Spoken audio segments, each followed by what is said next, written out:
दोस्तों ABC coaching YouTube channel में आप सभी का स्वागत है। आशा है कि आप अपने बोर्ड एग्जाम की तैयारी अच्छे से कर रहे होंगे और हमारी तरफ से आप सभी की बोर्ड एग्जाम की तैयारी बेहतर तरीके से कराई जा रही है। तो दोस्तों आज की इस वीडियो में कक्षा 9वीं की हिंदी के most important BBI objective question देखने वाले हैं जो कि आपकी बोर्ड परीक्षा के लिए काफ़ी महत्वपूर्ण है। तो सभी छात्र इस वीडियो को शुरू से लेकर अंत तक देखेंगे और बताए गए क्वेश्चन को अपने कॉपी में नोट करते जाइए, क्योंकि दोस्तों इसी पैटर्न के आधार पर जो है आपकी बोर्ड की परीक्षा में प्रश्न पूछे जाएंगे। इनको आप लोगों को अच्छे से रिवीजन कर लेना है। आप सभी से रिक्वेस्ट है, चैनल पर नए हैं तो चैनल को सब्सक्राइब करने के साथ साथ बेल आइकन को प्रेस कर लें ताकि लेटेस्ट वीडियो की नोटिफिकेशन आप सबों को मिल सके। तो चलिए दोस्तों क्वेश्चन की ओर चलते हैं। उससे पहले इसके कुछ समान निर्देश के बारे में आप लोगों को बता देता हूँ, ध्यान दीजिएगा। दोस्तों आप लोगों को जो है सभी विषय में जो है कुल 50 प्रश्न देखने को मिलने वाला है, जो कि बहुकल्पिक प्रश्न पूछे जाएंगे। 4 विकल्प आप लोगों को दिया जाएगा, जिसमें कि आपका जो सही उत्तर है उसको जो है मार्कशीट पर, यानी मार्कशीट आप लोगों को जो दिया जाएगा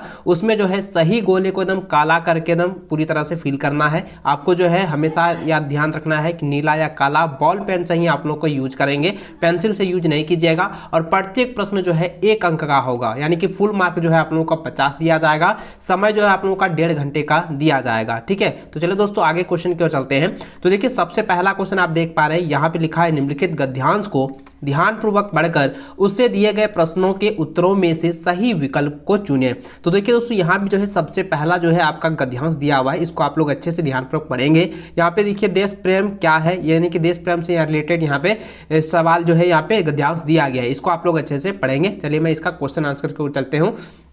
देखिए सबसे पहला सवाल दिया है कि देश प्रेम क्या है। तो दोस्तों देश प्रेम जो है एक प्रेम है, ठीक है, याद रखेंगे। देश प्रेम क्या है, देश प्रेम एक क्या है, एक प्रेम है। तो क्योंकि दोस्तों यहाँ पे साफ साफ ये बताया गया है कि देश प्रेम है क्या, प्रेम ही तो है। तो क्योंकि यहाँ पे साफ साफ बताया गया है इसलिए यहाँ इसका आंसर हो जाएगा प्रेम। ठीक है, ऑप्शन नंबर 3 जो है इसका सही आंसर होगा। अगला सवाल है कि इस प्रेम का आलंबन क्या है। तो इस प्रेम का आलंबन है संपूर्ण देश। ठीक है, ऑप्शन नंबर इसका 4 जो है इसका सही आंसर होगा। इनको अच्छे से आप लोग जो है कॉपी में नोट करते जाएं। अगला सवाल है देश प्रेम किस प्रकार का प्रेम है। तो दोस्तों इसका आंसर हो जाएगा साहचर्यगत प्रेम। ऑप्शन नंबर 1 जो है इसका सही आंसर होगा। अगला सवाल है कि जिनके स्नेह का हमें क्या पड़ जाता है। तो दोस्तों इसका जो आंसर होगा ये हो जाएगा अभ्यास पड़ जाता है। ठीक है, ऑप्शन नंबर 2 जो है इसका सही आंसर होगा। अगला है कि राग का विलोम होगी। तो राग का क्या होता है विलोम, राग का होता है विराग, जो कि ऑप्शन नंबर आपका 1 में दिया हुआ है। इसको आप लोग जो है अच्छे से याद कर लें और कॉपी में इसको अच्छे से नोट कर लीजिएगा। ठीक है, चलिए अगला सवाल देखें। यहाँ पे फिर से दिया गया है गद्यांश, तो इसको भी आप लोग पढ़ लेंगे। मैं आपको थोड़ा सा जो है 2 लाइन पढ़ के बताता हूँ, तो ये आपको आप लोग अच्छे से पढ़ लेना है। ठीक है, यहाँ पे देखिए लिखा है कि भूखा व्यक्ति क्या पाप नहीं करता, अर्थात सभी पाप करते हैं। तो इसको आप लोग जो है अच्छे से आप लोगों को इसका ध्यान को पढ़ लेना है। तो चलिए इससे रिलेटेड जो क्वेश्चंस दिए हैं उसका मैं क्वेश्चन और आंसर दोनों बताता हूं। देखिए यहाँ पे सबसे पहला इस गद्यांश का सवाल दिया गया, 6ठा नंबर यहाँ पे देख सकते हैं। लिखा है कि भूखा व्यक्ति क्या क्या नहीं करता। तो दोस्तों इसका आंसर हो जाएगा भूखा व्यक्ति जो है पाप नहीं करता। तो ऑप्शन नंबर आपका जो है 2 इसका सही आंसर होगा।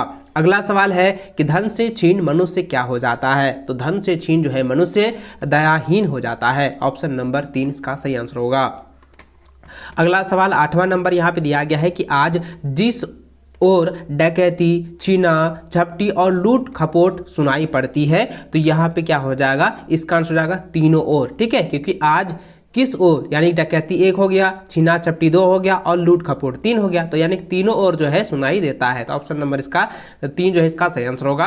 अगला सवाल है कि जिसके जीवन से आनंद और उल्लास ना जाने कहाँ गायब हो जाते हैं। तो दोस्तों यहाँ पे जो इसका आंसर होगा यह हो जाएगा ऑप्शन नंबर आपका 2 हो जाएगा मनुष्य के, क्योंकि यहाँ पे जो है बताया गया है मनुष्य से रिलेटेड यहाँ पे कहा गया है और मनुष्य ही अपने देश प्रेम से यहाँ पे भावना उत्तेजित कर रही है, प्रदर्शित कर रही है इस गद्यांश में। ठीक है, चलिए आगे सवाल देखें। 10वां नंबर दिया है कि आजकल सभी किसके शिकार बने हुए हैं। तो दोस्तों यहाँ पे जो है सभी जो है बेरोजगारी के शिकार बने हुए हैं। तो ऑप्शन नंबर 1 जो है इसका सही आंसर होगा।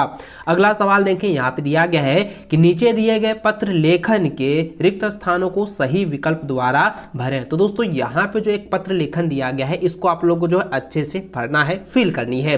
तो दोस्तों सबसे पहले यहाँ पे जो दिया गया है कि मेरे प्रिय मित्र, क्योंकि ये जो है अपने दोस्तों पर जो जो है यहाँ पे पत्र लिखा गया है, और उसमें जो जो खाली स्थान है, रिक्त स्थान है, उसको आप लोग अच्छे यहाँ पे भरना है, अच्छा से आपको भरना है। यानी कॉलम भी आपका दिया गया है 11, 12, 13, 14, 15, तो इन सभी में से आपको सही सही कॉलम को यहाँ पे फिल करना है। तो देखिए यहाँ पे सबसे पहला लिखा है नमस्कार तुम्हारा, तो यहाँ पे क्या हो जाएगा तुम्हारा, यहाँ पे 11 नंबर क्या हो जाएगा तुम्हारा पत्र मिला, तो यहाँ पे 11 नंबर का हो जाएगा पत्र, ठीक है, याद रखेंगे यहाँ पे हो जाएगा पत्र। तुम्हारा पत्र मिला पढ़कर आनंदित हुआ तुम्हें, 12 नंबर का यहाँ पे क्या हो जाएगा, तो यहाँ पे हो जाएगा तुम्हारा, यहाँ पे हो जाएगा तुम्हें घूमने जाने का मन है, तो यहाँ पे ऑप्शन नंबर इसका 2 हो जाएगा घूमने, ठीक। इसको अच्छे से आप लोग जो है फिल कर लेंगे, ठीक है। इसको आप लोगों को अच्छे से तैयार कर लेना है, क्योंकि 100% जो है ना ये आपका लेटर और एप्लीकेशन आता ही है, ठीक है। उसके बाद आगे यहाँ पे देखिए लिखा है कि तो मैं भी इच्छुक हूँ वार्षिक, उसके बाद परीक्षा, वार्षिक परीक्षा के बाद 14 नंबर बना रहा हूं, तो क्या हो जाएगा यहाँ पे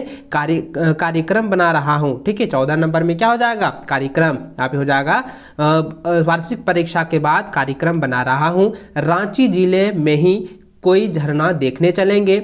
घर सगों को मेरा क्या हो जाएगा, तो यहाँ पे देखिए 15 नंबर हो जाएगा आपका ऑप्शन नंबर 2 हो जाएगा यथा योग्य, ठीक है, मेरा यथा योग्य प्रणाम।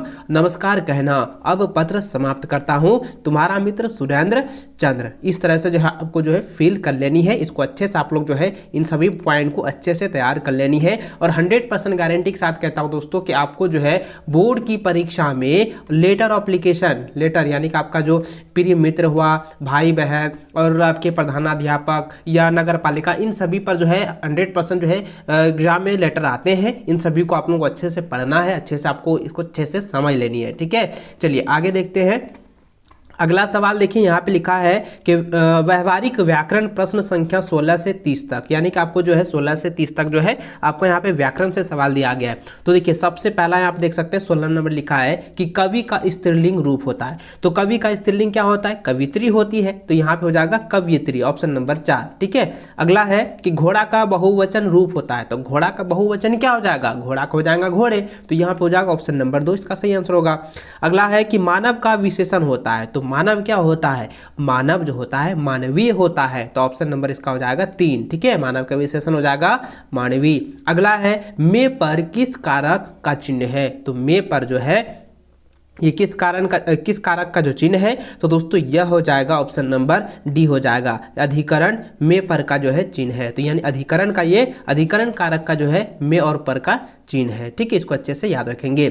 अगला है 20वां नंबर कहता है रचना की दृष्टि से वाक्य के भेद होते हैं, तो रचना की दृष्टि से वाक्य के जो है 3 भेद होते हैं, तो ठीक है, तो ऑप्शन नंबर 2 में दिया हुआ है, इसको अच्छे से आप लोग कॉपी में नोट कर लीजिए। अगला सवाल है 21 नंबर, यहाँ पे कह रहा है कि निम्नलिखित किस वाक्य में कर्ता कारक ने चिन्ह का सही प्रयोग हुआ है, कर्ता कारक ने, तो यहाँ पे देखिए यहाँ पे ये सवाल दिया गया प्रेमचंद ने कहानी लिखी है, तो ऑप्शन नंबर 1 जो है यही इसका जो है सही आंसर होगा, क्योंकि इसमें जो है कर्ता ने जो है मतलब कर्ता ने ये कारक का जो है सही रूप जो है यहाँ पे लिखा हुआ है, ठीक है। चलिए 1 नंबर इसका सही आंसर होगा।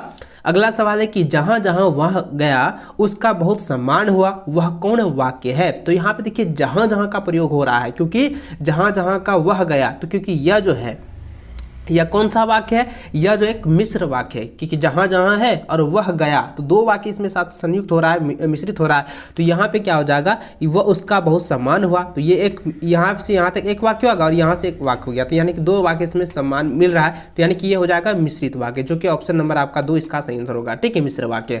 अगला सवाल है कहता है सजीव का सही विलोम होगा, सजीव का विलोम होता है निर्जीव, जो कि 1 नंबर में दिया हुआ है। अगला सवाल है कि इनमें से आंख का पर्यायवाची कौन नहीं है, तो देखिए दोस्तों आंख का पर्यायवाची शब्द पूछा जा रहा है, तो नयन होता है, नेत्र होता है, चक्षु होता है, लेकिन नासिका जो है पर्यायवाची शब्द नहीं होता है, तो इसलिए इसका आंसर क्या हो जाएगा, ऑप्शन नंबर 3 इसका सही आंसर होगा। अगला सवाल है 25 नंबर, पूछा है कि हर्ष का सही विलोम क्या होगा, तो देखिए हर्ष का जो मतलब होता है ना, तो हर्ष का जो मतलब होता है आप लोगों को पता है, हर्ष का मतलब होता है खुशी, ठीक है, और यहाँ पे खुशी का क्या हो जाएगा, उदास हो जाएगा, और यहाँ पे जो हर्ष का हो जाएगा विषाद, यानी कि वो जो है काफी दुखी है, तो ये क्या हो जाएगा विषाद हो जाएगा, ऑप्शन नंबर 4 इसका सही आंसर होगा। 26 नंबर है, कहता है कान भरना मुहावरे का सही अर्थ होता है। कान भरना का होता है चुगली करना, जो कि ऑप्शन नंबर 1 इसका सही आंसर होगा। अगला है कि आदि आदि, ठीक है, आदि आदि का सही अर्थ भेद कौन सा है? तो देखिए इसका ऑप्शन यहाँ पर दिया हुआ है कि आदि आदि भेद का सही अर्थ क्या होगा, इसका भेद का अर्थ क्या होगा बच्चों, आपको बताना है। तो दोस्तों आदि आदि का मतलब, आदि का मतलब हो गया आरंभ, और आदि का मतलब आ दो हर्षी का हो गया। आदि मतलब आरंभ होता है, आ दो हर्षी का होता है, आदि मतलब होता है अभ्यस्त। तो आरंभ अभ्यस्त हो जाएगा। ऑप्शन नंबर आपका 2 इसका सही आंसर होगा। इसको अच्छे से आप लोग जो है याद कर लीजिएगा। मुहावरा, विभेद, भेद वाला वो सब जो है याद कर लीजिएगा। विलोम शब्द भी आप लोगों को याद कर लेनी है। अगला सवाल देखिए 28 नंबर यहाँ पे दिया हुआ है, कह रहा है कि जले पर छिड़कना मुहावरे का सही शब्द रिक्त स्थान को भरे। तो जले पर क्या छिड़कना नहीं चाहिए? जले पर नमक नहीं छिड़कना चाहिए। तो ऑप्शन नंबर 3 में दिया हुआ है, इसका यही आंसर हो जाएगा। अगला सवाल है कि गिरगिट की तरह रंग बदलना मुहावरे का सही आता है, रंग हो जाएगा, गिरगिट की तरह रंग बदलना। तो ऑप्शन नंबर 2 इसका सही आंसर होगा। अगला है 30वां नंबर, यहाँ पूछा गया है कि नानी याद आना मुहावरे का सही अर्थ क्या होगा? तो नानी याद आना का मतलब संकट में पड़ना, ठीक है, इसको अच्छे से याद रखेंगे। चलिए अगला सवाल है कि पाठ्य पुस्तक प्रश्न संख्या 31 से लेकर 50 तक नीचे दिए गए प्रश्नों के उत्तर के लिए सही विकल्प को चुनें। जैसे कि यहाँ पे पहला सवाल दिया गया कि 2 बैलों की कथा किस प्रकार का पाठ्य है? तो देखिए दोस्तों 2 बैलों की जो कथा है, ठीक है, यह जो है किस प्रकार का पाठ्य है? यह एक कहानी है, ठीक है, ये कहानी स्टोरी है 2 बैलों की कथा। तो ऑप्शन नंबर 2 इसका सही आंसर होगा। अगला है कि राहुल सांस्कृत्यानंद ने लहासा की ओर पाठ्य में तिब्बत की यात्रा किस देश में की थी? तो दोस्तों आपको पता होगा राहुल सांस्कृत्यानंद जब लहासा की ओर के पाठ में उन्होंने जब तिब्बत यात्रा के बारे में अपने बारे में बताया तो वो जो है किस रूप में था, ये आपको यहाँ पे सवाल में पूछा गया है। तो आपको समझना है कि ये जो है एक भिखमंगे के रूप में जो है पूरी तरह से तिब्बत की यात्रा की है, ठीक है, और क्यों किया है इसके बारे में मैंने आपको जो है पहले भी बता चुका है। तो दोस्तों इसका आंसर हो जाएगा भिखमंगे के छद्म वेश में, यानी कि भिखमंगे के वस्त्र के रूप में जो है उन्होंने तिब्बत की यात्रा की है, ठीक है।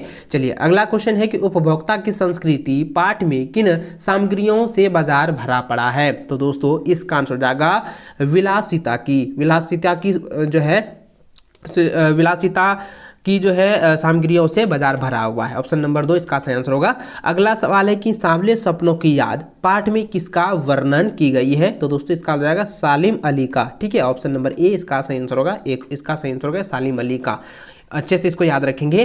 अगला 35वां नंबर क्वेश्चन है, कहता है कि नाना साहब की पुत्री देवी मैना को क्या कर दिया गया? तो दोस्तों इसका आंसर हो जाएगा भस्म कर दिया गया। तो ऑप्शन नंबर 2 इसका सही आंसर होगा। अगला सवाल है कि प्रेमचंद के फटे जूते पाठ के लेखक है? तो दोस्तों इसका आंसर हो जाएगा ऑप्शन नंबर 3 हरिशंकर परसाई, क्योंकि प्रेमचंद के फटे जूते का जो लेखक है वो है हरिशंकर परसाई। हरिशंकर परसाई ने ही प्रेमचंद के फटे जूते थे उनके बारे में उन्होंने दर्शाया था, लिखा था, ठीक है, इसको अच्छे से याद रखेंगे। और लेखक और कवि कविताओं का नाम ये सभी जो है आप लोगों को याद रखना है, रचनाकार का नाम ये सभी को याद रखना है, क्योंकि उससे 100% एग्जाम में पूछे जाते हैं। अगला जो आपका 37 नंबर कहता है महादेवी वर्मा जो है जब क्रॉसवेस्ट गर्ल्स कॉलेज पढ़ने गई तब वह छात्रावास में उनकी पहली सहेली के रूप में कौन मिली? तो दोस्तों इसका आंसर हो जाएगा सुभद्रा कुमारी। ऑप्शन नंबर 2 इसका सही आंसर होगा। अगला सवाल है कि मुख हृदय का प्रणापण्य आत्मनिवेदन यह पंक्ति किस पाठ की है? तो दोस्तों 38 नंबर जो क्वेश्चन है ना ये रिपीटेड क्वेश्चन है और ये इसको बार बार पूछा गया है। तो दोस्तों इसका आंसर हो जाएगा एक कुत्ता और एक मैना से, ठीक है, ये वाला इसका आंसर हो जाएगा 3 नंबर। अगला है कि कबीर किस ब्रह्म के उपासक थे? तो कबीर जो है वो निर्गुण ब्रह्म के उपासक थे। तो ऑप्शन हो जाएगा 1 नंबर। अगला सवाल है कि लद्दाख, ठीक है, यहाँ पे लिखे ललदई है कि काव्य शैली को कहा जाता है? तो दोस्तों इसका आंसर हो जाएगा 40 नंबर का वाक्य, ठीक है, ये ऑप्शन नंबर 4 इसका सही आंसर होगा, इसको अच्छे से याद रखेंगे। अगला सवाल है कि रसवान ने किस भाषा में कविता लिखी है? तो रसवान जो है किस भाषा में कविता लिखी है? ब्रज भाषा में कविता लिखी है। अगला सवाल है कि ग्रामश्री कविता में किस ऋतु का वर्णन की गई है? तो दोस्तों इसका आंसर हो जाएगा शिशिर ऋतु का, ठीक है, ऑप्शन नंबर 3। अगला सवाल है कि आज किधर भी पैर करके सो वह कौन दिशा हो जाता है? तो दोस्तों अभी के समय में यहाँ पे पूछा गया है कि आज किधर भी पैर करके सो तो वो कौन सी दिशा हो जाएगी? दक्षिण दिशा। ऑप्शन नंबर 4 इसका सही आंसर होगा, ठीक है। अगला सवाल है कि चंद्र गहना में लौटी बे कविता में सबसे साइनी कहा गया है या कहा जाता है। तो दोस्तों इसका आंसर हो जाएगा 44 का 3 नंबर हो जाएगा सरसों को। ठीक है, इसको अच्छे से याद रखेंगे, ये आपकी किताब से ली गई है। अगला सवाल है कि एक भारतीय आत्मा किस कवि को कहा गया है। तो इसका आंसर हो जाएगा ऑप्शन नंबर 2 हो जाएगा माखन लाल चतुर्वेदी को। ठीक है, अगला सवाल है कि मृत्यु का तरल दूत किसे कहा गया है। तो मृत्यु का तरल दूत जो है वो बाढ़ को कहा गया है। ऑप्शन नंबर 1 इसका सही आंसर होगा। अगला सवाल 47 नंबर है, यहाँ पे दिया गया है कि मेरे संग की औरतें पाठ में कौन औरतें कभी झूठ नहीं बोलती थी। तो दोस्तों इसका आंसर हो जाएगा लेखिका की माँ। ऑप्शन नंबर 2 इसका सही आंसर होगा। अगला सवाल है माटी वाली पाठ में किस शहर का वर्णन हुआ। तो दोस्तों इसका आंसर हो जाएगा ऑप्शन नंबर 2 हो जाएगा टिरही। ठीक है, अगला है रीढ़ की हड्डी एकांकी का मुख्य पात्र है। तो इसका आंसर हो जाएगा उषा। ऑप्शन नंबर उषा नहीं, उमा। ऑप्शन नंबर 1 इसका सही आंसर होगा। अगला सवाल है कि किस तरह आखिरकार मैं हिंदी में आया पाठ के लेखक कौन है। तो इसका आंसर हो जाएगा शमशेर बहादुर सिंह। ऑप्शन नंबर 3 इसका सही आंसर होगा। इस तरीके से दोस्तों आपके बोर्ड की परीक्षा में 50 क्वेश्चन पूछे जाएंगे और हूबहू यही सारे क्वेश्चन आपकी बोर्ड की परीक्षा में इधर से उधर घुमाकर पूछा जाएगा। इन सभी क्वेश्चन को आप लोगों को अच्छे से रिवीजन कर लीजिएगा। और आप लोगों को जो है अभी तक जो है मैं बार बार कह रहा हूँ कि आपने चैनल पर नए हैं तो चैनल को सब्सक्राइब करने के साथ बेल आइकन को प्रेस कर लेना, ताकि लेटेस्ट वीडियो की नोटिफिकेशन आप सबों को मिल सके और वीडियो को लाइक जरूर करते जाएंगे। तो